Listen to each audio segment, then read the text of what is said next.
You were born in the 15th century Ming Dynasty, and your luck was pretty bad this time. You were reincarnated into a dirt-poor peasant family. To make matters worse, you were born a girl. In that era, a girl in a poor household wasn't even considered a real family member. Your parents looked at you the way they'd look at a little lamb, their minds constantly calculating, just waiting for a bad harvest year to trade you for grain. After all, whatever little they could get was better than nothing. Fortunately, you were truly beautiful, with delicate facial features and fair skin. But this good look was never a blessing. It was your only hope for survival, as well as a death warrant speeding you toward a pit of fire. Your only memory of home was a dilapidated house leaking wine through every gap and hard-to-swallow coarse grain. Your mother urged you to wash your face every day, hoping that the cleaner and prettier you were, the easier it would be for a passing official or someone from the Imperial Palace to take a liking to you, so you could be exchanged for a bit of money and grain to give the family some relief. When you were 14, heaven actually brought an opportunity to your door. A eunuch from the palace arrived, dressed in fine silks and satins. The smooth, luxurious fabric made it obvious he was no ordinary person. The boots on his feet were exquisitely embroidered with patterns, a pair so expensive that even if your father swung his hoe until it smoked, he could never afford it. His gaze fell upon you with a complex expression. He stepped forward, pinched your cheeks, and pried open your mouth to inspect your teeth. After confirming that you had balanced features and no physical flaws, he gave a subtle nod. And with that single nod, your father sold you. On the spot, your father bent low, almost kneeling into the dirt, endlessly kowtowing to the eunuch. Your mother stood to the side, weeping incessantly, yet you could tell that half of her tears were reluctance, while the rest was sheer relief. Probably thinking she could finally shed you, this heavy burden, to buy the family a way to live. Wrapped roughly in a coarse, tattered blanket, you were shoved into a freight ox cart. Dazed and confused, you glanced back toward your home. Your parents stood at the doorway, not even daring to wave, terrified someone might notice how happy they actually were. Once inside the Imperial Palace, the eunuchs didn't waste a word. They stripped your tattered clothes off completely and threw you into a basin of water, heavily scented with flower petals. The floral fragrance was so suffocatingly strong that it made you cough. They scrubbed your body aggressively with rough cloths, scraping away dirt until your skin burned red, and shaved your hairline high, claiming it was palace etiquette to make you look proper. One eunuch clicked his tongue, saying you were too skinny, just a bag of bones, and not to the emperor's taste. So they began force-feeding you relentlessly. Pastries, sweet cakes, rich pork broth, delicacies you wouldn't have dared dream of back home. Back then, you couldn't even get a full meal, let alone these exquisite foods. Yet deep down, you knew this food didn't come without a price. They fattened you up and dressed you in glamour, not out of affection, but to offer you to the emperor. In this palace, a single wrong glance or a single mistaken word could cost you your head in the very next second, without even a chance to defend yourself. From dawn to dusk, you had not a moment's rest, trained like a puppet, stripped of any right to have a temper.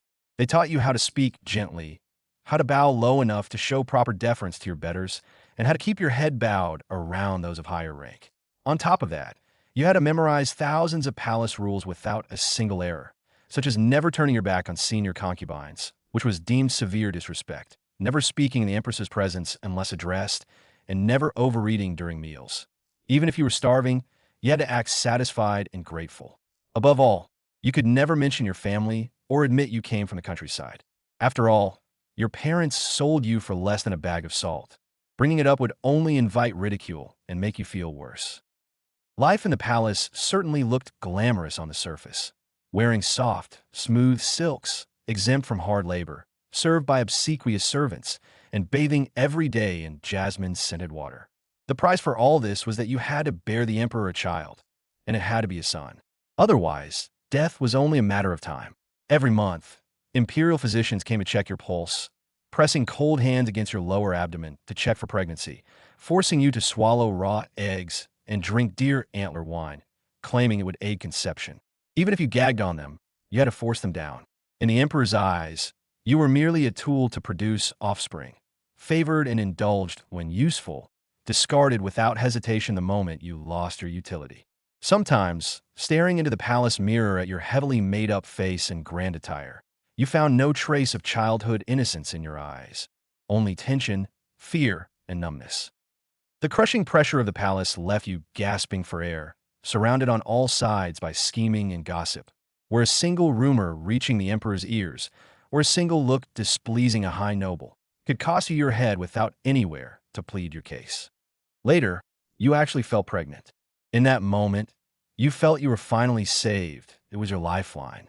In the night, you often dreamed of your baby wrapped in gold silk satins, wearing tiny shoes, calling you mother in a soft voice. It was your sole glimmer of hope in the palace. But when the child was born, you realized it was a girl.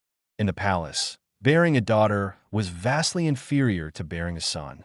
Although a daughter proved your fertility and temporarily saved your life from immediate abandonment, you knew in your heart that she, too, would live in this palace treading on thin ice, her destiny never her own. You treated your daughter as your only reason to live, holding her tight every day, terrified she might suffer the slightest harm. Yet when she turned 3, she suddenly fell ill, coughing, running a burning fever that refused to break. You begged every imperial doctor in the palace, secretly slipping silver to eunuchs and maids to search for folk remedies, praying to every ancestor you could think of. But no matter what you did, you couldn't keep her. Overnight, that small, soft little body disappeared from your arms. With your daughter gone, the last shred of kindness in your heart vanished entirely. You knew with absolute certainty that another concubine had done this. They were jealous that you had a child, jealous of the tiny bit of favor the emperor showed you, so they targeted a 3-year-old child. From then on, you changed. You were no longer meek, cautious, or submissive. You began your revenge. You began your scheming. You secretly bribed palace eunuchs and maids with silver, using them to gather intelligence and act as your eyes and ears. You continued to smile meekly at the empress and senior concubines, while secretly gathering dirt on everyone who had ever wronged you. Some concubines were exposed by you for hiding forbidden poison under their pillows. The emperor banished them to the cold palace, left to rot slowly in damp, chilly stone dungeons. Others were exposed by you for having late-night affairs with guards. Enraged, the emperor ordered their execution, and by dawn, their bodies hung in the palace courtyard as a warning to all of the fate of traitors. Everyone in the palace murmured that dark misfortune had fallen, seeing so many concubines meet terrible ends. But only you knew this wasn't bad luck. It was your vengeance for your daughter. Every single one of them got what they deserved. Having cleared away your rivals, the emperor favored you once again. After all, fewer and fewer concubines remained in the palace whom he cared to look at. When you were 23, you became pregnant again, and this time you gave birth to a son. With a son, your standing in the palace changed overnight. No one dared cross you or plot against you behind your back anymore. Your courtyard doubled in size. The servants grew increasingly deferential, and the finest jewelry and silk fabrics in the palace were delivered straight to your doors. Everyone bowed their heads in your presence, not even daring to breathe loudly. Only the empress glared at you with teeth-grinding hatred, yet even she didn't dare act rashly against you. For you had a son, and the emperor favored you. Your son grew up handsome, brilliant, and deeply filial to you. From a young age, he studied with palace tutors, learning calligraphy, and later, swordplay. As he grew, he learned to hide his secrets and read the unspoken cues of palace politics. He often watched the empress's son, the sickly crown prince, watching him cough blood on his silk handkerchiefs, knowing full well in his heart that once the crown prince passed, the emperor would choose a new heir among the concubine sons, and he was the most promising candidate. You constantly told yourself that everything you did was for your son, so he could survive, so he could have a grand future and never have to live with his fate trapped like yours. Yet in your heart, you knew you were also doing it for yourself, to secure your footing, to never be bullied again, and to hold your destiny in your own hands. Little did you know, the good days would not last long. When you were 39, vicious rumors began spreading through the palace. Some whispered that you were a sorceress practicing dark arts, asking why else the crown prince grew sicker by the day, and the emperor aged so rapidly, while you and your son remained vibrant and healthy. The rumors spread like wildfire. Eunuchs, maidservants, and other concubines alike began pointing fingers at you. You went to plead with the emperor, wanting to defend yourself and tell him it was all slander, but the emperor refused to hear a word. He was old, fragile, and increasingly paranoid, convinced that you were the dark shadow leeching his life force to put your son on the throne. In the end, with a single decree, the emperor had you dragged into the cold palace. You knew that cold palace all too well. It was the very place where you had sent so many of your rivals. A damp, icy stone prison with walls overgrown with moss. Although your son was spared his life and was not executed alongside you, he was forever branded as the son of a sorceress, pointed at wherever he went, unable to ever hold his head high again. Your entire life felt like a sick joke, having no freedom of choice from the very beginning. Sold by your parents, schemed against by palace dwellers, forced to become ruthless step by step just to survive and avenge your daughter, only to end up in this miserable state.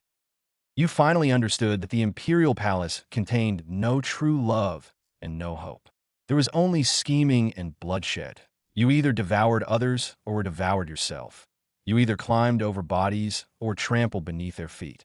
In the end, being an imperial concubine was truly tragic, trapped by fate for a lifetime, with not even a decent end to show for it.